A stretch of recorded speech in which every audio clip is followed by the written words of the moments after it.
বাঙালির কাছে দুর্গাপুজো মানে একটি আবেগ, কিন্তু এবারের পুজো যেন কোথাও ম্লান হয়ে গেছে।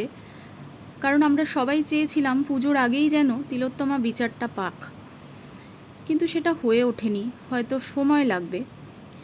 যাই হোক, উৎসবে ফেরা না ফেরা এই নিয়ে নানান তর্ক বিতর্ক চলেই যাচ্ছে। আমার ব্যক্তিগতভাবে মনে হয় উৎসবের থেকেও প্রতিবাদ করা যায়।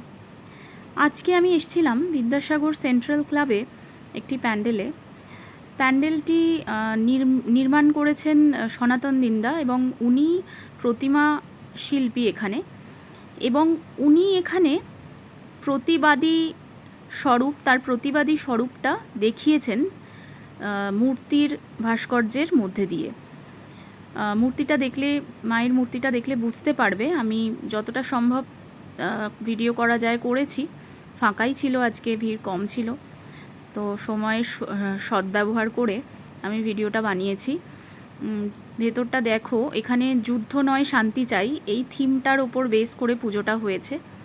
এবং এখানে মায়ের রূপটা যেভাবে শিল্পী ফুটিয়ে তুলতে চেয়েছেন, যেন একটা আর্তচিৎকার কোথাও বেরিয়ে আসছে। এটা হয়তো আমাদের সবার, সমাজের এবং প্রত্যেকটি নারীর, যারা আমরা বিচার চেয়েছি, শুধু নারী কেন, পুরুষদেরও যারা বিচার চেয়েছেন।